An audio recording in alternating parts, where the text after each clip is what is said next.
Chapter 1. Cannibalism in Transatlantic Context. In the 18th and 19th centuries, Europeans did not understand the extent to which Western and Central Africans regarded them as cannibals and flesh harvesters. In an 1849 exchange between Agostino, an African-born slave, and the Select Committee of the House of Lords, appointed to consider the best means which Great Britain can adopt for the final extinction of the African slave trade, British interrogators questioned the African man regarding his belief in European cannibalism. British interrogators could not understand what had put the idea into the slaves' heads that they were to be eaten. "Are they eaten in their own country?" asked the British interrogator, as ignorant and suspicious of Africa as the new slaves were of the white world. In an expected rhetorical maneuver, the interrogator places the onus of proof and explanation on the African man, Agostino.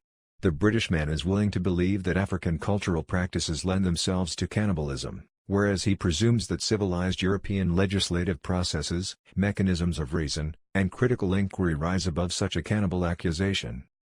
Had Agostino truly received the opportunity and felt compelled to explain the particular constellation of beliefs, social practices, human science, and perceptions informing the Africans' belief in white cannibals, members of the Select Committee would have learned more that day than they probably wanted to know about African notions of Christian cannibalism, slavery as a process of human consumption, and sex and the consumptive appetites of whites from an African perspective. The British interrogator asks the African man to speak, to testify before this legislative body, but then renders his voice and perceptual reality, what he might have said about white cannibalism, unspeakable.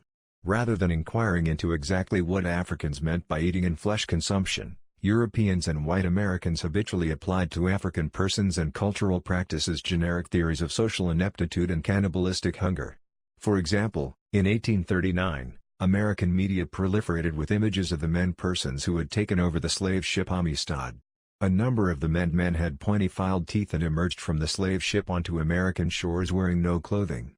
According to Patricia A. Turner, white Americans equated the African men's pointed teeth and their nakedness with cannibalism. This was an appalling and disturbing lack of modesty as far as white Americans were concerned. In their minds, it made sense that people who were ambivalent about clothing would be the kind to eat human flesh. The men, though, had their own ideas about Europeans as cannibals. It was the fear of cannibalistic Europeans that inspired the men to revolt, seize the slave ship, and attempt to sail the vessel back to Sierra Leone. Firmly wedded to rigid notions of their own civility, Europeans have, for the most part, presumed themselves beyond accusations of cannibalism. As we see with the British interrogator, the belief in European supremacy determines the direction and outcome of the exchange. From the outset, the British interrogator interprets any insight Agostino would bring to the topic of Europeans as cannibals as evidence of African cannibalistic ways. In the context of hearings focused on the African person and on ending the slave trade, the last thing British magistrates wanted to discuss was the topic of an emerging European cannibal. They wanted to end the slave trade, absolve their nation of moral taint, and return the Africans to their original status of savagery, unless the civilizing efforts of missionaries and other such persons sent to reform the continent of Africa intervened. Taking my cue from this exchange between the British official and Agostino, I explore in this chapter the correlation between the consumptive appetites of whites and the transatlantic slave trade. It is my contention that somewhere between European denial and African accusation a new species of civilized white cannibal was born. This white cannibal was unique to the Middle Passage and transatlantic slavery. In addition to literal acts of eating, carving, and cooking flesh, European and American whites developed a culture of cannibalism wherein daily acts of violence, religious conversion, slave seasoning and breaking, and sexual brutality all fed into the master's appetite for African flesh and souls. Many historical texts on the subject of slavery describe the importance of the process of seasoning for breaking men and women and making them into docile slaves. Elaborating on the culinary connotations of the word seasoning, season, to heighten or improve the flavor of food by adding condiments, spices, herbs, or the like, I link the physically brutal culture of seasoning to the parallel development of erotic appetites, tastes, and aesthetic longings for the black male. This broader understanding of seasoning is important, as it helps explain how institutional processes, such as Christian indoctrination, male fraternal love and bonding, and the acquisition of literacy facilitated the social consumption of the Negro and the creation of a high cultural premium upon African flesh. The textual focus of this chapter is Olaudah Equiano's The Interesting Narrative of the Life of Olaudah Equiano or Gustavus Vassa, The African, written by himself. We recognize Equiano's text as a staple among transatlantic slave narratives. It was the first to document extensively the experiences and travails of an African, Igbo, child sold into slavery and shuttled among English, U.S., and Caribbean slave owners. What is still little acknowledged among scholars of Equiano's narrative is how his text documents at length the process of the slave's social consumption, focusing on culinary rituals, processes of flesh seasoning, and the hunger and appetites whites developed for blacks in the context of slave culture. Equiano's text is a useful touchstone for beginning this book-length discussion of homoeroticism and human consumption, as it brings together this culture of consumption with male fraternity and homoeroticism. Equiano's social consumption always happens in the context of intimate, homoerotic relations, a fact suggesting that intimacy and connection rather than abjection and disconnection might have best facilitated the slave's social consumption. For the most part, our scholarly responses to African accusations of cannibalism have failed to penetrate the surface. This is the case even as the accusations against Europeans proliferate, arising from local patterns of thought and belief about cannibalism. Generally speaking, Africans taken by force from their home communities feared Europeans, whom they frequently thought of as ministers of destruction, magicians, and flesh-eaters. Otabakagwano, a West African captured by English slave traders and taken to England, recalled the first time he saw whites, "We came to a town, where I saw several white people, which made me afraid that they would eat me, according to our notion as children in the inland parts of the country." Joseph Wright of the Igbo people of Nigeria fell into a deep depression when his kinsmen sold him as a slave to the Portuguese. At the root of his depression was the common belief that the Portuguese were going to eat us when we got to their country. Even worse by way of reputation than the Portuguese were the English, whom some African groups understood to be an even more vicious species of cannibal. After their capture by the Portuguese, Wright and his kinsmen come the next day upon an English man of war. He fully believes the Portuguese when they describe the English as the real species of cannibal. They, the Portuguese, told us that these were the people which would eat us, if we suffered them to prize us. Scholars of the transatlantic slave trade and the black experience have tended either to metaphorize or dismiss such examples as superstitious thought or unfounded indigenous terrors. Scholarship on the life of Ota Benga, a pygmy man brought to the United States in the late 19th century and displayed as an attraction in a zoo, exhibits these tendencies. Benga is described by his biographer as believing that white men, are cannibals, a fear ascribed mostly to superstition. Benga and the equally savage Apache chieftain, Geronimo, shared. Benga, who is portrayed as prone to childish pranks and witchcraft, and his pygmy-based cannibal beliefs are thought to have no critical bearing upon the structures of U.S. imperialism and exotic consumerism. Mia Bay situates African beliefs that Europeans were cannibals in a historical context that ultimately reinforces Western conceptions of reality and overlooks the social logic and human science behind African cannibal beliefs. She attributes such beliefs to traditional African tribal animosities that place the imputation of cannibalism on distrusted foreign peoples and to the fact that Africans taken by the Europeans, in the context of slavery, were usually never seen again. Bay concludes that African misapprehensions about white cannibalism were not real.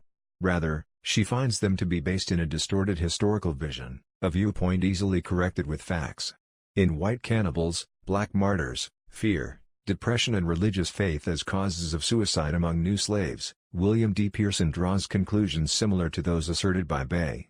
He also attributes African misapprehension of white cannibalism to several culturally limiting and determined factors.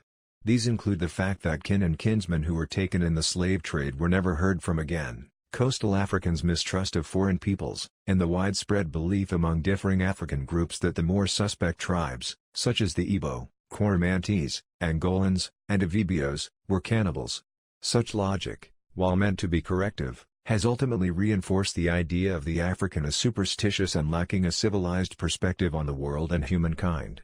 Furthermore, such thinking presumes a historical trajectory in which beliefs and practices related to cannibalism are pre-civilization, with civilization being characteristically European and associated with Western advancement. We are not in the habit of thinking about slavery and consumption as coterminous realities. It seems such an unreal occurrence to those who know very little of the global history of slavery and human consumption. Carlo Williams, extrapolating from observations of ancient Icelandic slavery, describes the slave master as the ultimate human parasite, one whose fundamental relationship to the slave is that of a consumer to a food source or commodity.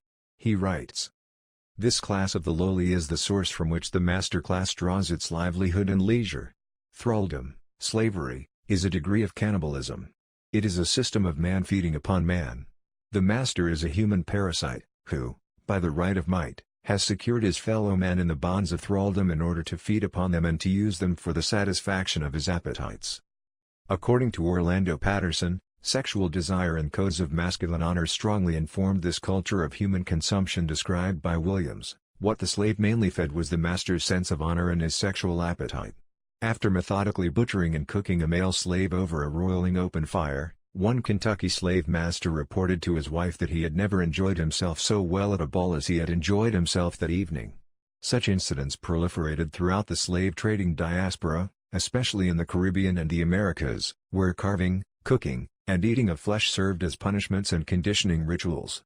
Typically, masters derived feelings of pleasure and social empowerment from rituals of torture and consumption. Patterson, concurring with Williams and drawing upon analyses of slavery among primitive Germanic peoples, observed also that slaves were socially consumed and that this process of consumption was endemic to all other slave-holding societies, both before and after European global expansion. Importantly, both Williams and Patterson foreground the erotic and, more specifically, the homoerotic desires of masters that shaped and informed master-slave relations. Masters received a sexual high or erotic charge from consumptive acts. Power and sex intertwined, with the slave's body and sex serving not only the purposes of pleasure and erotic fulfillment but also reinforcing the master's authority, supremacy, and dominance. Romancing the Cannibal. Equiano's The interesting narrative of the life of Olaudah Equiano or Gustavus Vassa is today regarded as an exemplary specimen of African civilization and cultural production. Equiano is not the silenced and culturally determined Augustino, who speaks but is not heard. Instead, Equiano, an African-born, formerly enslaved man, managed to achieve literacy and pen his narrative, which is not only a vindication of his Igbo people, but a model of literature in the genres of the travel, slave, and exploratory narrative. While little substantive scholarship has been written on the topic, Equiano's text remains one of our most thorough and elucidative explorations of the European acting as a type of cannibal in the transatlantic context. In his travel narrative, Equiano describes a culture of cannibalism based in practices of cutting, harvesting, and cooking flesh. In keeping with Patterson's assertion, a homoerotic sexual appetite facilitates the African social consumption in Equiano's narrative. Homoerotic desire serves as a means of tasting, ingesting, and cultivating an institutionalized appetite for African flesh. Furthermore, in Equiano's narrative, the institutions of Christian fraternity, chivalric homoerotic love, transatlantic mercantilism, and literacy all serve as means through which European and American white males cultivate high cultural tastes for African males and perpetuate metaphoric and erotic rituals of consumption.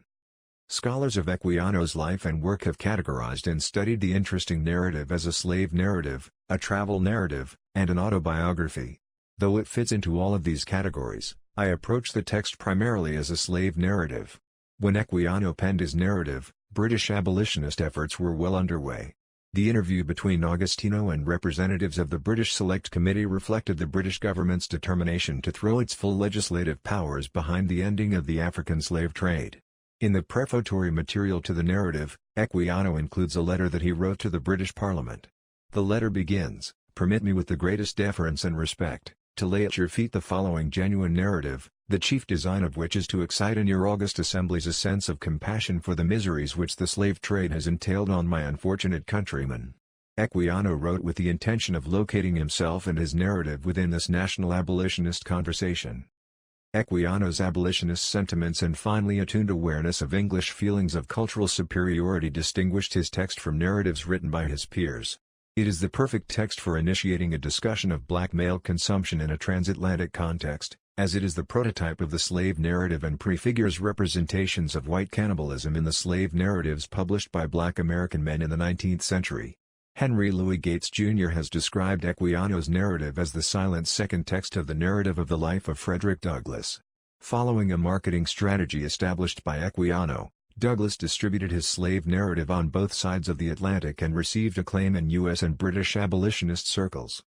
Equiano's narrative, like none written before or after, provides an early snapshot of black experience and identity as transatlantic. It is the story of a West African child sold into slavery, bartered among white masters, and raised aboard schooners that traverse the Atlantic carrying slaves and cargo from England to the Caribbean and then to the United States. Equiano begins his narrative as an isolated and traumatized child whose overwhelming response to slave captors is fear and terror. He fears he will be eaten. He fears the whites are cannibals. Equiano first raises his concern that the whites are cannibals after British slavers purchase him and take him aboard the slave ship African Snow. Secretly, the African youth questions his bonded kinsmen about the whites. "I asked them if we were not to be eaten by those white men with horrible looks, red faces, and long hair." The first section of his narrative documents his constant preoccupation with cannibalistic Europeans. His initial observations are only confirmed by visions of boilers and African bodies chained together, presumably waiting to be fed to the boilers. "When I looked round the ship too, and saw a large furnace or copper boiling, and a multitude of black people of every description chained together, every one of their countenances expressing dejection and sorrow, I no longer doubted of my fate, and, quite overpowered with horror and anguish, I fell motionless on the deck and fainted." Even after the crew of the slaver and his own kinsmen confirm for him that he is not to be eaten, Equiano's fears persist. When the crew captures a shark and hoists it aboard the slaver, he reports, "This gladdened my poor heart exceedingly, as I thought it would serve the people to eat instead of their eating me." Playing upon his fears, the ship captain, also his slave master, would often threaten to eat Equiano and his best friend, Dick. He said he would kill Dick, as he always called him, first, and afterwards me. Equiano, later in the narrative, reflects back on his childish ignorance and views of Europeans and corrects himself. "That fear, however, which was the effect of my ignorance, wore away as I began to know them. I could now speak English tolerably well. I no longer looked upon them as spirits, but as men superior to us, Africans, and therefore I had the stronger desire to resemble them." Equiano strives to be and does ultimately become an Anglo-African. "I soon grew a stranger to terror of every kind, and was, in that respect, at least almost an Englishman." In this pivotal section of the narrative, Equiano seems to resolve the issue of European cannibalism by attributing such perceptions to his indigenous naivete. Scholars have, for the most part, followed his prompt, assuming that the issue of human consumption has no bearing on those portions of the narrative that follow Chapter 4. The remaining chapters in the narrative, chapters 5 through 12, depict his further cultural training and his sometimes harrowing, sometimes pleasant initiation into the ways of English civilization. I want to suggest, though, that the subject of cannibalism in the narrative is more complex than this. Later in the narrative, Equiano describes a culture of human cannibalism wherein whites perform as human butchers in order to satiate their appetites for African flesh, terror, and sometimes sex. In the context of such occurrences, white men relate to Equiano as a delectable object who is not so much literally consumed as tasted, erotically desired, and cultivated as an object of male erotic needs and social stature. Patterson's idea of the master as a parasite who forces the slave to feed the master's sense of honor and his sexual appetite dictates Equiano's relationship to white men, who subject him to both personal and institutional parasitism. Equiano first encounters white cannibalism through romantic love and companionship with a young white male shipmate. Richard Baker appears in Equiano's narrative and life as a type of young chivalric prince. Working off the stereotype of the African race as effeminate compared to the more masculine, martial nature of the Anglophone European, Equiano reconfigures the codes of chivalry by casting himself as a type of male princess and Richard as the saving prince. The Negro was, after all, thought of as the lady of the races, a more effeminate species compared to the Anglo-Saxon. As a specimen of the effeminate species, Equiano fits perfectly into the arms and racial mythology of his white suitor. Richard Baker is an American slave master, a young lad with an excellent education and a most amiable temper. It seems, in Equiano's eyes, unimportant that Baker owned slaves back in the United States. Although this dear youth had many slaves of his own, yet he and I have gone through many sufferings together on shipboard. Young Richard bonds quickly with Equiano in what the author refers to as a friendship. Within the plantation culture from which Richard comes, friendships between young white and black males were always framed by the master-slash-slave dynamic. The author makes no attempt to qualify his friendship. He does not refer to the young black slave boys who were used as nursemaids and made to play the roles of comrade, friend, and servile slave on plantations. Within the context of such plantation friendships, young white boys developed and honed the skills of conqueror. Susan Snow, a former slave, recalls fondly that her young master would work in the fields with the slaves. "My young marster used to work in de fiel wid us. He'd bust de niggers. Dey called him Bud, but us all called him Babe. Honey, I sho did love dat boy." Snow romanticizes this white youth who practices the exercise of authority over black adults who have raised him and labor for everything he will one day own. Equiano's friendship with an ensuing romantic love for Baker is more complicated than Snow's maternal love. Richard civilizes the young African. Through Richard, Equiano learns that the talking book, the Bible, does not actually talk. Rather, one learns to read this book and decipher the messages encoded therein. Richard helps Equiano move beyond his savage thinking and upbringing.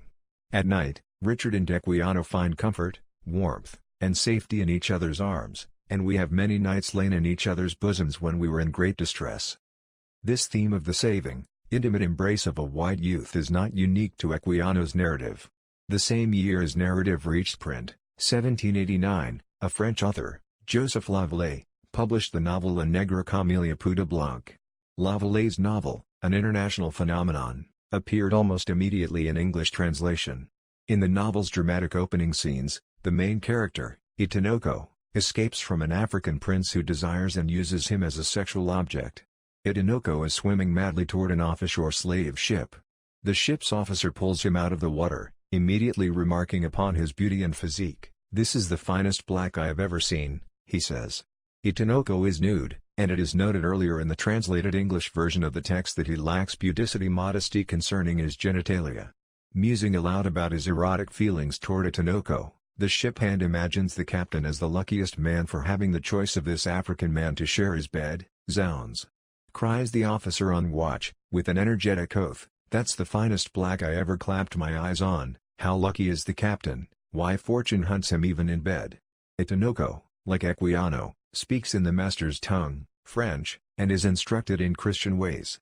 Several men initiate him into these rites, but the most significant is Ferdinand, the ship captain's son. Itinoko feels an uninhibited romantic love for this youth, declaring that "nothing gave me so much pleasure as the sight of Ferdinand." Tall and finely formed, he possessed also an ingenious countenance, whichever attaches the heart in the first instance. I could not resist it. While Equiano labored to produce a work of non-fiction, he was not immune to the fictional conventions of sentimentalism and the Europeans' romanticization of the African. Lavallee caters to these homoerotic hungers for the African's body.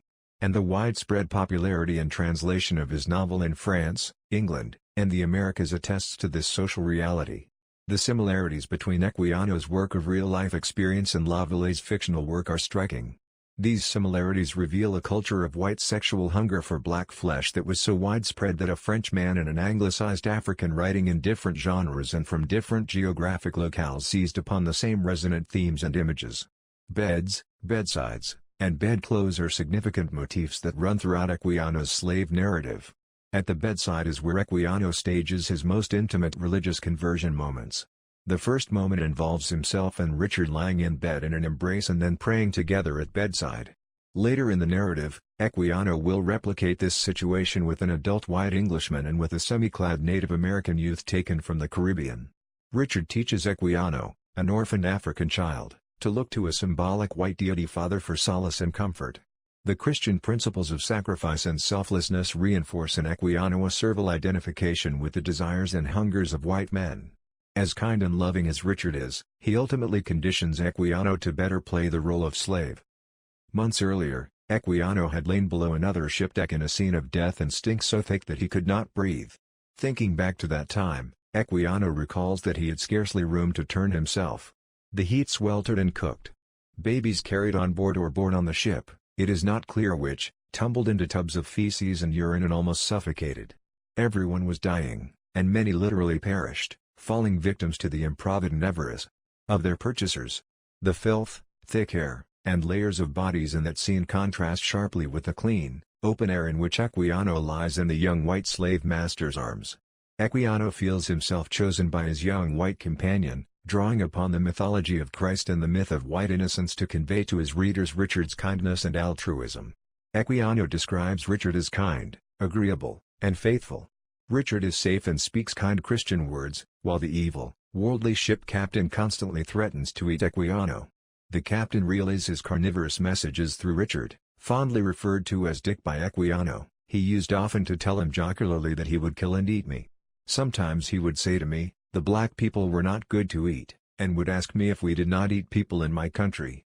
I said, "Number." Then he said he would kill Dick, as we always called him, first, and afterwards me. Taste and good taste. The captain, of course, never eats Equiano, but his persistent references to Equiano's delectability are instructive. A better understanding of how taste itself is cultivated will help us understand how the ship captain's desire to eat Equiano belied a real, acquired taste for the enslaved African person. In Consuming Passions, The Anthropology of Eating, Peter Farb and George Armalogo note that tastes do not just emerge as full-blown realities, rather, they emerge from a complex of historical and cultural forces brought to bear upon a culinary object. Cultural, historical, and ecological events have interacted, they write, to cause frogs, for example, to be esteemed as a delicacy in southern China but to be regarded with revulsion in northern China. They go on to describe how the acquired taste for a substance has to do with availability, the ease of culinary preparation, domestication that results in accessibility, nutritional value, cost, and the ability of said substance to reproduce itself efficiently, among other factors. At this early stage in Equiano's chattel career, we can already place him neatly within this abbreviated list of things that constitute cultivated taste. He is isolated from his natal land, community, and language, rendering him entirely available. White males accomplish his domestication or recasting in a familiar cultural register through the conventions of chivalry, invocations of Negro effeminacy, and the implanting of Christian values. Culinary utensils, Christian ideology, English traditions of romance and affection, and ideas of Africa and Africans as heathens enabled the cultivation and carving up of Equiano in the Eurocentric mind. And it goes without saying that the economic benefits of slavery translated readily into the currency of white male identity and acquired appetite that Richard, a child of the U.S. Slavocracy, and the captain, an English slave owner and trader, enjoy. Although Equiano the narrator emphasizes his enlightened, objective, and pristine relationships with white men throughout the narrative, this economy of taste reveals how thoroughly an acquired appreciation of the slave permeates and feeds into European ideologies and institutions used to condition the young slave. If Equiano is anything, he is nutritious fare, reifying and fortifying the social stature of Richard and the captain. Jean-Antoine Brillat-Savarin, expounding on the exponential potentials of taste, notes that the number of tastes is infinite, since every soluble body has a special flavor which does not wholly resemble any other. Tastes are modified, moreover, by their combinations with one, two, or a dozen others, so that it is impossible to draw up a correct chart, listing them from the most attractive to the most repellent. In Equiano's narrative, these multiple implications of taste inform the triangulated relationship among the young white male lover, the African beloved, and the hardened, cannibal-like ship captain. This triangulation of two white males erotically tied to Equiano recurs throughout the narrative. Traditionally, in English culture and literature, a white woman is the binding object of affection. Eve Kosofsky-Sedgwick explains this dynamic. Within the male-centered novelistic tradition of European high culture, the triangles are most often those in which two males are rivals for a female. 42 Despite the metaphoric centrality of the female, the homoerotic attraction and rivalry between the men is often more powerful and determining. In any erotic rivalry, the bond that links the two rivals is as intense and potent as the bond that links either of the rivals to the beloved. The bonds of rivalry and love, differently as they are experienced, are equally powerful and in many senses equivalent. In this case, it is the delectable young Negro who serves as a different type of effeminate prize. Equiano's body and person mediate a subtle dynamic of rivalry and homoerotic chivalry played out between the captain and Dick. By asserting his power to eat and consume, the captain also asserts his phallic might and right of ownership. Dick, by virtue of his aristocratic class status, American civil identity, and interest in Equiano's humanity, represents something of an economic and erotic threat to the captain. And at the same time, these refined qualities in Dick, added to his youth, make him erotically appetizing to the captain. Triangulation serves to intensify desire. The special heart bond between Dick and Equiano excites the captain, who openly admits to the desire to ingest both of them. The picture of the white colonizers making Negro soup that I cite in the introduction clarifies the dynamic I am describing among the two whites and the black youth. In that picture, a commanding military officer, his attendant, and Porter gather around a skewered Bay Congo man. The missionary and explorer are implied, as military occupation would not be possible without the initial paving of the missionary and explorer.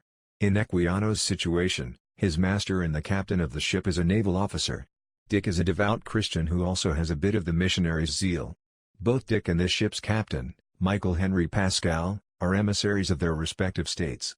Christianity, romantic friendship, British militarization, and U.S. Slavocracy are all employed in the making of Equiano into a new world object of gastronomical delight. Equiano portrays Richard as innocent, disconnected from the larger cannibalizing circumstances that have brought the two boys together. Richard has to stand apart if he is to serve as the young African's kind interpreter, his reliable mediator into white ways and white culture. Equiano's genteel, kindly white readership had to identify with Richard, to see themselves in his kindness and altruism toward this slave, if they were to ultimately accept Equiano's transition from savage to noble gentleman. However, the captain, in his crude fashion, implicates Dick in the larger culture of African cannibalization. He anticipates the 19th-century American concern over Christian cannibalism and other forms of institutionalized consumption of slaves. Richard is Christ-like, and for Equiano to experience Christian saving he will have to sacrifice himself, give himself over to this young savior. A part of this sacrifice involves accepting himself as heathen, denying his color and African features, and, through Richard and Christianity, learning to identify with and worship white masculinity.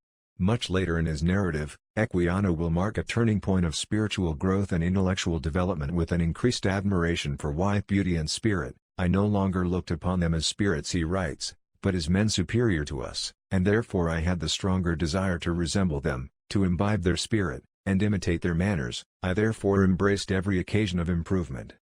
Equiano's relationship with Richard prepares him to encounter, later in life, Daniel Queen, an attendant aboard the ship Etna.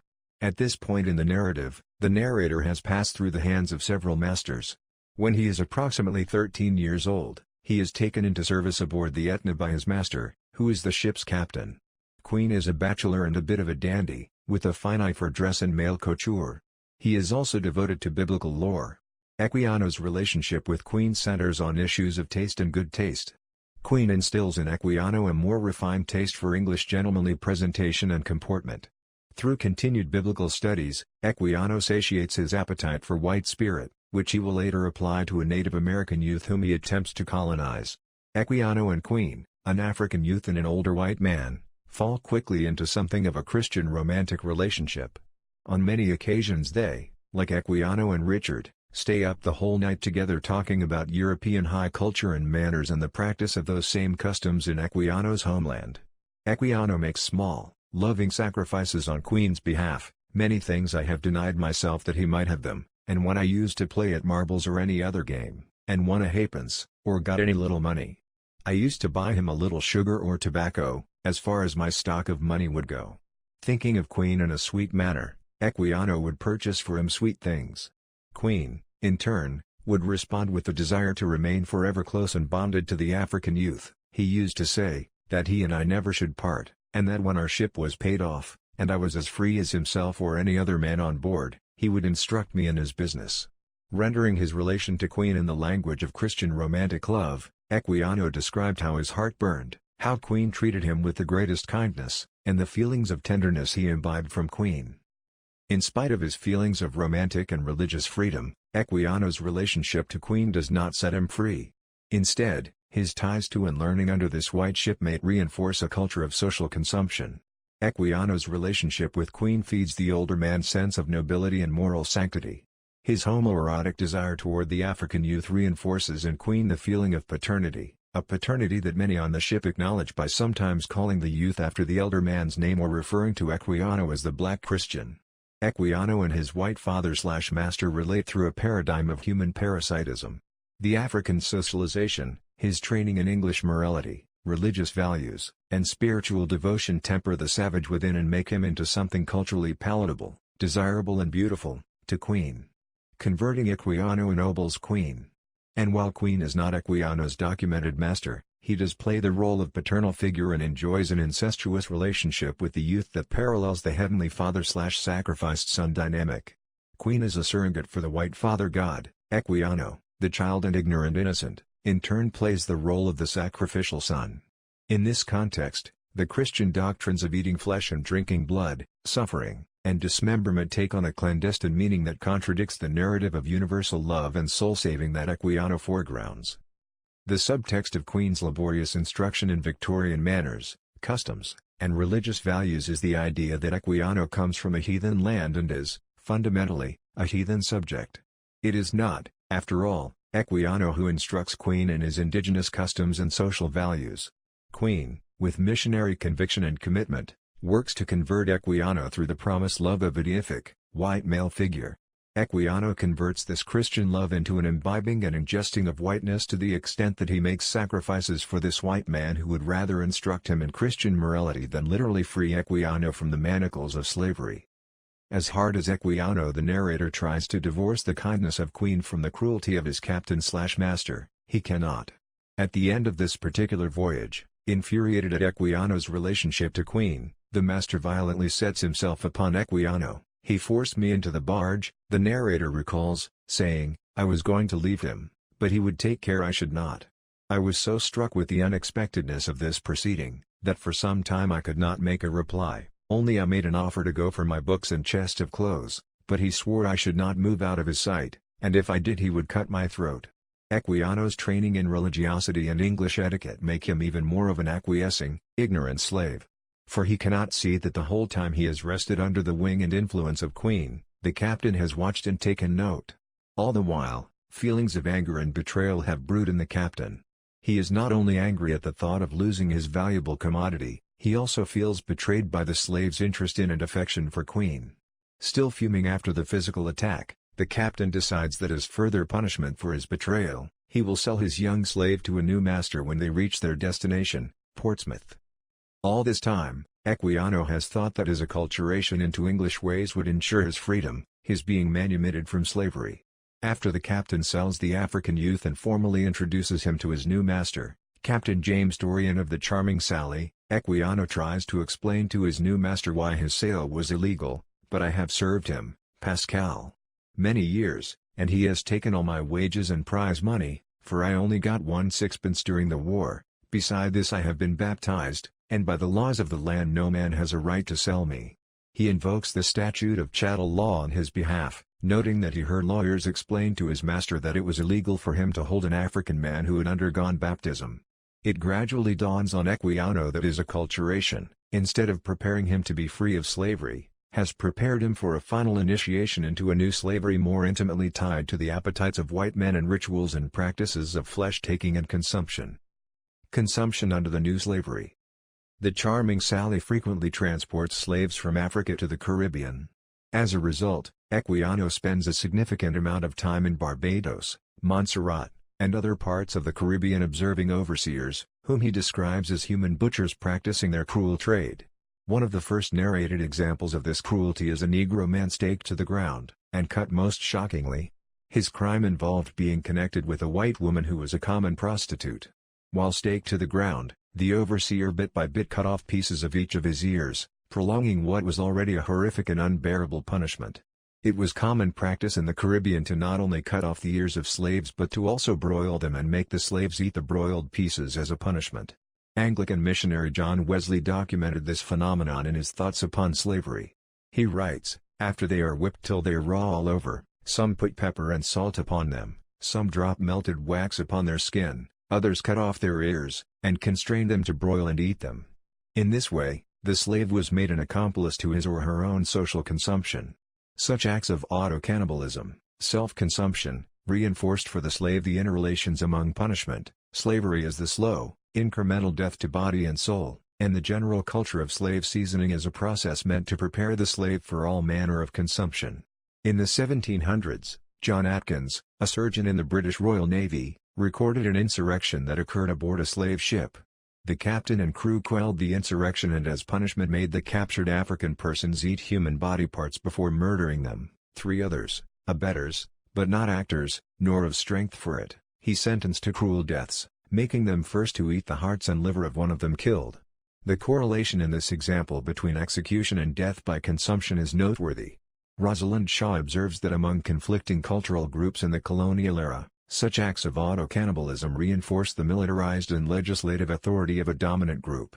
Not only do we consume you, the captain of the British Royal Navy conveys, but we also make you consume each other. These incidents of auto-cannibalism punctuated a more subtle and pervasive reality of starvation and self-consumption. Within this new Caribbean context of slavery, masters frequently employed tactics of starvation, which ranged from the incremental loss of food to more blatant and debilitating forms of hunger. Early on, Equiano makes note of his master feeding a group of slaves well instead of starving them, as their own master frequently does. My master often gave the owners of these slaves 2.5 of these pieces per day, because he thought their owners did not feed them well enough according to the work they did. Starvation is so endemic to slave culture that when Equiano's master rents the Igbo man out on jobs, he has to pay a white man to accompany him. The sole responsibility of this white man, whom he pays from 6 to 10 pistarenes a day, is to make sure that those who rent Equiano feed him each day. Once, Equiano recalls, for a few days, I was let out to fit a vessel, and had no victuals allowed me by either party. Equiano was made to literally starve for several days. Slaves treated thusly had less of a will to disobey and resist. Starvation ensured control and set the stage for the master to enact even more heinous forms of social consumption. Though not necessarily made to consume his or her own broiled flesh, the emaciated slave still embodied a condition of daily and incremental self-consumption. In commercial terms, the slave's emaciated body translated into the blood and flesh currencies of social stature, increased wealth, and spiritual dominion for the master.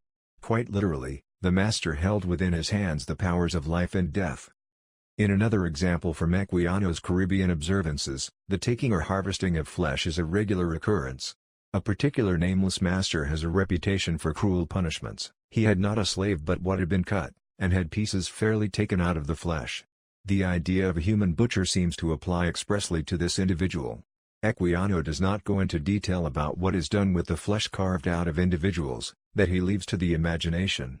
In the context of such occurrences, white men experienced a sense of deific power. Furthermore, Equiano makes a point of emphasizing that the master takes pleasure in this and other torturous activities, to which he has clearly given much thought. It is easy to apprehend how such events conditioned and made humans into slaves. However, less ascertainable is the fount of meanings embedded in the master's pleasure-taking.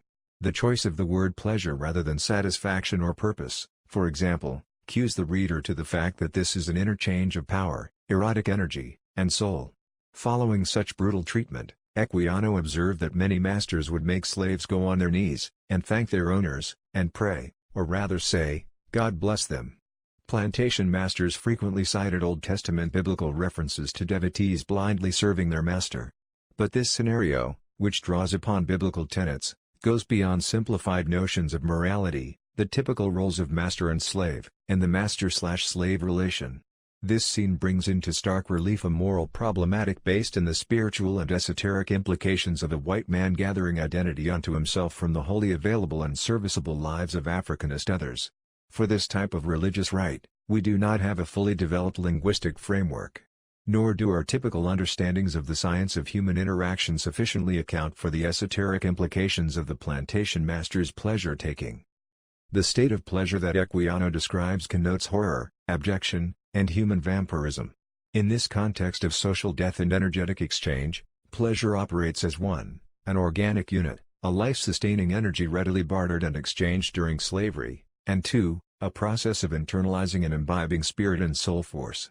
In Rituals of Blood, Consequences of Slavery in 2 American Centuries, Orlando Patterson approaches this dynamic from the perspective of the enslaved person. Intersecting Christian theology with the consumption and sacrifice of slaves, he notes that the slave and ex-slave had always been the major symbol of sin in Christian theology. Because Christianity from its beginnings had identified the state of sin as one of enslavement to the flesh, it stood to reason that the Afro-American slave or ex-slave was the perfect symbol of sin. Patterson analyzes Jim Crow lynching rituals as ancient sacrificial rites, cannibalistic feasts, and attempts to feed a deity of terror and appetite usually referred to as God. Though my interest, like Patterson's, centers on the ritual behavior of whites and the construction of deity, what I am more interested in are the specifics and moral implications of whites creating themselves as deific agents. It was one thing for whites to draw upon Christian theology as a means of justifying their consumptive rituals and appetites, and an altogether different matter for them to use Christian theology and social ritual as a means of feeding and sustaining self and social stature. Africans throughout the continent frequently equated European Christianity with human consumption.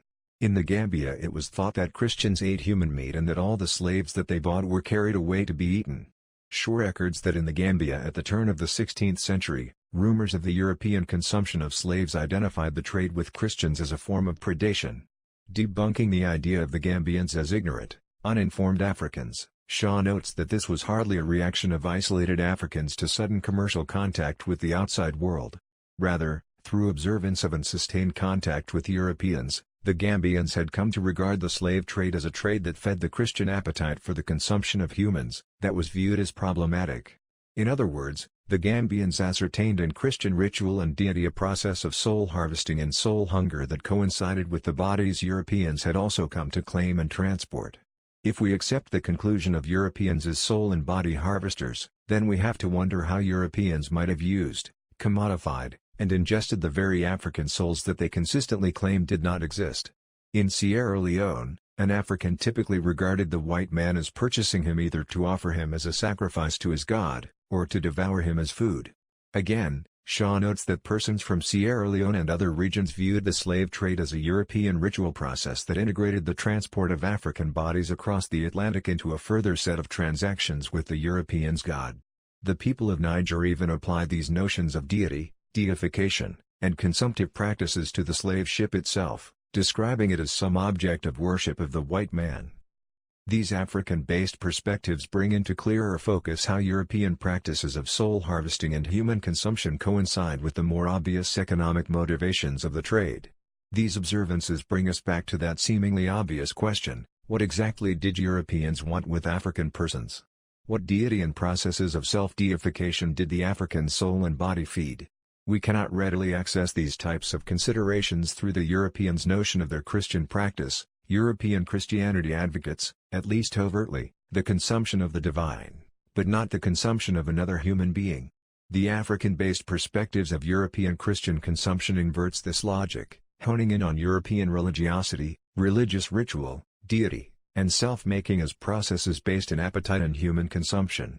When the Africans spoke of Christians as human consumers or of Christianity as a religion based in human consumption, what they were observing and articulating were the Europeans' hungers, appetites, willfulness, glut, greed, and titillation, all operating through an institutionalized context of spirit and soul edification.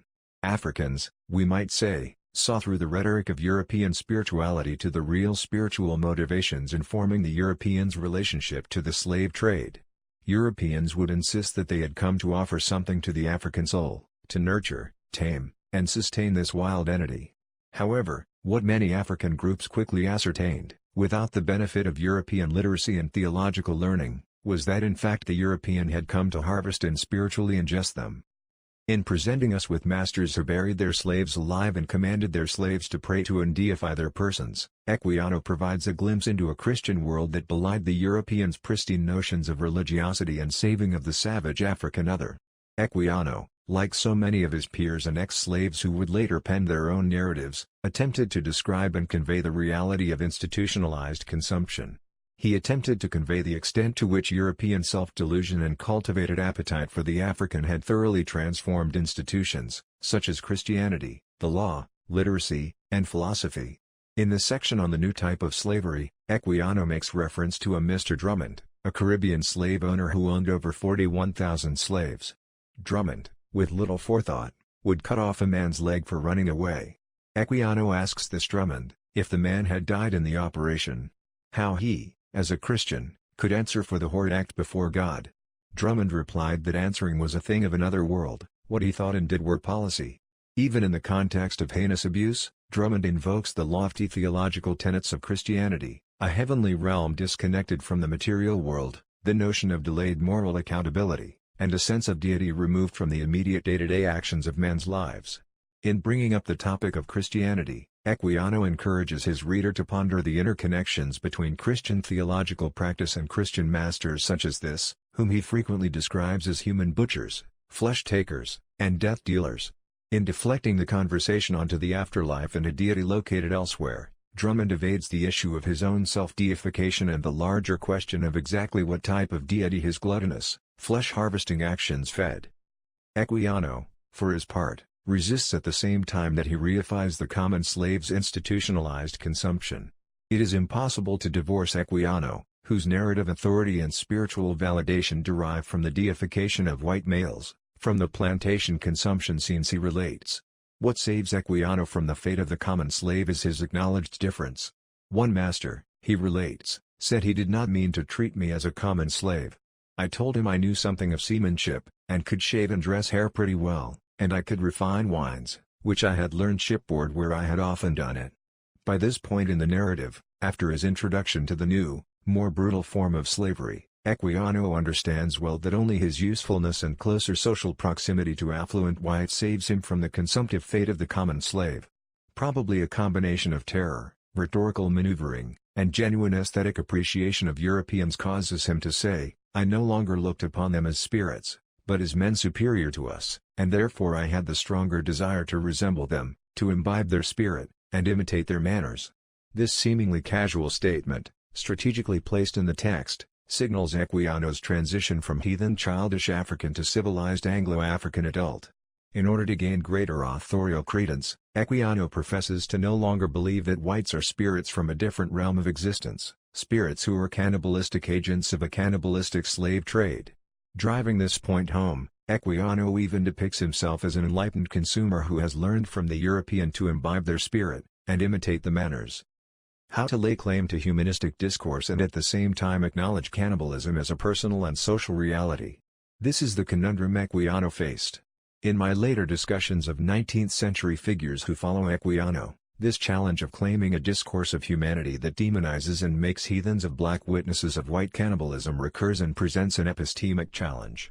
To stand before the high, European or American court of civilization, before the panoptic presence of the interrogator, claiming enlightenment alongside wide acts of human parasitism and cannibalism was incongruous. In the end, Equiano's desire to survive by imbibing and imitating white ways results in his becoming parasitic and implicated in the projects of white male deification and global occupation. The result of this cultivation is fully realized 13 years later.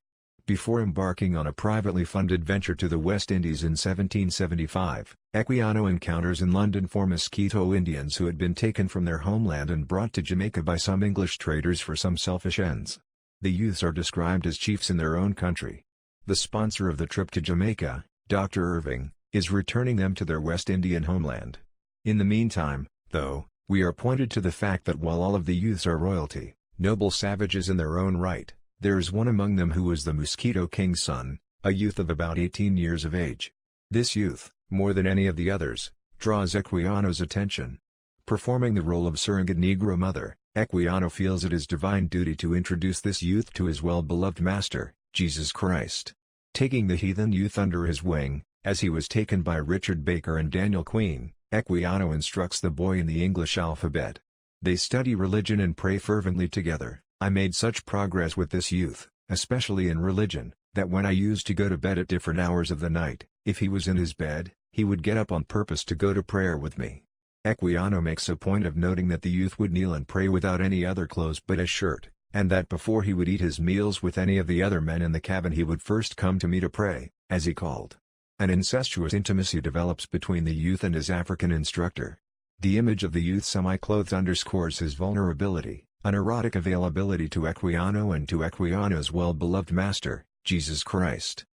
His nakedness implies an infantile, trusting state. He presents himself to Jesus Christ as an innocent powerless child would present himself to an all-powerful nurturing father.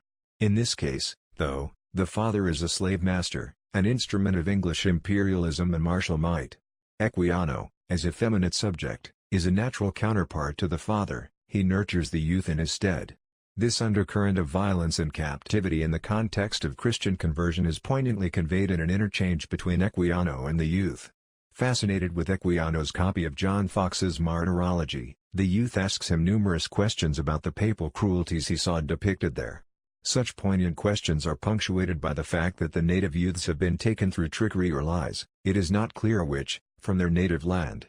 By this time in history, the English and other European groups had thoroughly occupied and colonized the Caribbean islands, and long before they had imported Africans to work on cane, tobacco, and rice plantations, they had decimated Native American populations. These groups had been systematically hunted and murdered in a style and heinous manner that often paralleled papal cruelties. In 1378, the Pope sent inquisitors into the Waldensian valleys of northern Italy. Inquisitor Borelli had 150 citizens, including women and children, burned alive in Grenoble. In the same region, in 1400, citizens were chased from their homes in the dead of night by inquisitors on Christmas Eve. The following morning, strewn across the snow-packed hills, more than 50 children were found frozen to death in their mothers' arms. Equiano explains away such necessary cruelties in order to make such progress with this youth, especially in a religion. When the young Equiano had been baptized in 1759 in a Westminster church, the presiding clergyman had given him a book titled A Guide to the Indians. European missionaries used this text, written by the bishop of the Diocese of Sodor of Man, to assimilate Native Americans into the Christian faith and to justify genocidal actions taken toward Native groups that did not conform and assimilate. This interchange between Equiano and the Mosquito youth marks a pivotal moment for Equiano. At this crucial juncture, the roles are completely reversed. Where Equiano was once a self-described superstitious, infantile African, he paints himself at this point in his narrative as an enlightened gentlemanly Anglo-African. He describes the youth as a poor heathen and his tribesmen as emissaries of Satan. Equiano steps earnestly into the role of social pariah. He is not a fully endowed white British man. However, he is the European's chosen love, helpmate, and co-creator in the kingdom of European civilization. He serves as a middleman within this particular economy of Christian cannibalism. The Mosquito youth ultimately rejects Equiano's advances. With the support of his clansmen, who tease him and inquire if the black missionary has converted him to Christianity, the youth sees through Equiano, through the hypocrisy and irony of the moment. How comes it, inquires the youth, that all the white men on board who can read and write, and observe the sun, and know all things, yet swear, lie, and get drunk, only excepting yourself? His question insufficiently answered, the youth stays to himself for the duration of his journey back to his homeland, and Equiano never sees him or speaks of him again in the narrative following his return. The slave trade is soul trade. Within the closed circuit of Equiano's Anglo-African logic, it is difficult to get at how it might have been possible for the European to consume the African soul or, for that matter, to get at a systematized understanding of the esoteric purposes to which the energy of the consumed body and soul might have been applied. 19th-century American whites, whom I discuss at length in the next chapter, also attempted to apprehend the implications of Christian cannibalism but found such a notion a philosophical and ontological impossibility. Equiano comes from a world in which man-eaters and witchcraft are components of a complex science of human behavior and moral interaction. Just as Enlightenment discourses policed and ensured moral behavior and a civilized populace, African witchcraft belief often maintained the moral and individual center of a society. In actuality, witches or cannibals were not literal flesh-eaters. They were individuals who drew off the human life force, causing their victims to weaken physically, become ill, and sometimes die. Anthropologist Wyatt McGaffey recorded this millennium-old belief in Central Africa. Through his field research in the Congo in the 1960s, he learned that the Congolese had long associated the transatlantic slave trade with soul theft and witchcraft. In this aspect, therefore, witchcraft is similar, as a European would say, to slave trading. It is not clear, however, that Bakongo make any distinction between the two. Repeated contemporary references to 19th-century trade, the slaves in particular, show it is regarded as a trade in souls. Some of the techniques used are identical. Informants recall, and written sources confirm, that slave catchers used to leave food so that hapless travelers, finding it and picking it up, might be seized for dead and sold. Modern witches are supposed to leave money in the road for the same purposes. According to Bakongo cosmology, the soul is luminous, like a shining star. The soul is the seat of good health, and when it is undisturbed, the body flourishes. The soul should be round, like the sun, but witchcraft attacks may cause it to crumble at the edges, bazooka, rendering the body vulnerable. Witches may suck or draw off, vula, ola, all or part of the soul, depriving all or part of the body of its inner essence, so that in a short time it will be seen to sicken or die. Europeans who first encountered Africans questioned the nature and existence of an African soul. This was partially racial prejudice but also a reflection of the very different ways Europeans and Africans define the nature and origins of the soul. Within European Enlightenment discourses, the soul was a lofty thing. A soul distinguished upright man from the animals who crawled on all fours. The soul was immaterial, connected to religion, and best cultivated within the higher realms of civilization. The iridescence of the soul was connected to white skin and the origins of the soul rooted in the sky. God descended from the heavens to breathe soul into Adam and Eve. According to Descartes, the difference between the human and animal soul was that the human soul granted mankind higher order thinking and moral consciousness. In this philosophical and religious context, it would have been nearly impossible for the most well-intentioned European to see in Africans a soul categorically similar to their own. The denial of the African soul would be the subject of philosophical and theological debate for centuries. However, a large portion of this debate went to justify a simple political end, profit and gain through the enslavement of humans. Europeans, among themselves, needed ideological justification for their heinous and vile mistreatment of Africans. When Africans such as Equiano, Cugoano, and Phyllis Wheatley, among others, first argued their humanity to whites, they began always with this issue of the soul. Equiano's entire narrative is testimony and proof of the existence of a civilized soul. His initial desire to learn the Bible, his series of religious conversions, his romantic Christian friendships and the eventual missionary post he held in West Africa are all offered as evidence of a soul equal in moral aptitude and reasoning capabilities to that of Europeans. Yet the irony of Equiano's argument for his human soul was that he made it to imperialist institutions and an Anglophone society that had a fundamentally immoral relationship to Africans and Africa. None said it better than the English gentleman Charles Dickens, when he referred to the African savage as something highly desirable to be civilized off the face of the earth. Africans were brought to Europe and locked behind museum cages and bars. Europeans displayed their genitalia and scientists studied their harvested body parts. Even when the English accepted Africans into society, it was under a mandate of racial cleansing. In the context of the Bay-Congo science of the soul, such demonstrations of European gluttony and knowledge-seeking belonged in the category of behaviors attributed to witches and cannibals. Still today in Sierra Leone the conviction that slaves carried away in the Atlantic trade were eaten by Europeans persists. This conviction had many strands of belief, which involved 1. The European sacrificing the African to his god, 2. The traded African serving as a literal food source for European slavers, and 3. The slave being used as a trade commodity between cannibals or witches. Not just European foreigners were accused. In Sierra Leone in the 18th and 19th centuries, it was common to find a powerful chief who had stepped out of the bounds of moral human existence accused of being a cannibal. In such contexts, coastal Africans associated cannibalism with unhealthy social functioning. The cannibal was a person who fundamentally threatened the well-being of the community. Such persons were thought to literally and symbolically consume land, the ability to prosper and grow from the land, the people, and the very chiefdom itself, in the case of chiefs accused of cannibal behaviors. Numerous African groups guarded against the emotional states of extreme anger, greed, envy, jealousy and hatred because such feelings were thought to have a cumulative, unseen power that acted negatively upon an individual and community.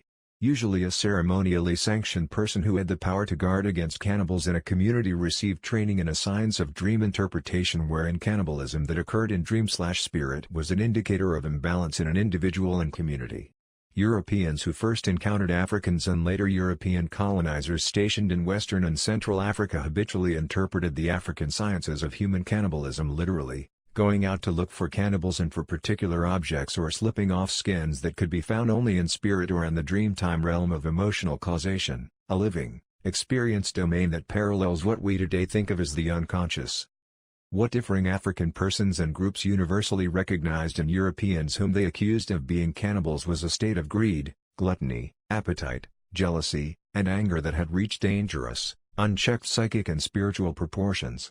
To dismiss African observances that Europeans were cannibals as myth and superstition is to miss this very valuable and poignant insight into human capacity and immoral potential implicit in most indigenous African cosmologies and esoteric sciences of human consumption.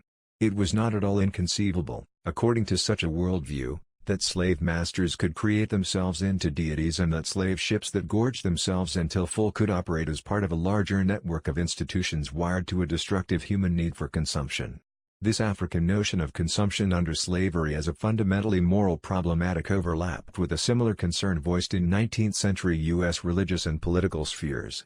In Chapter 2 I analyze the 19th-century U.S. cannibalism debate, which focused on slavery as a consumptive institution that was pervading and corroding American religious, legal, philosophical, and artistic institutions. Ironically, at the same time that Africans struggled to translate their understandings of European cannibalism, so too were white and black Americans beginning to craft a collective language and ideology of human consumption under slavery.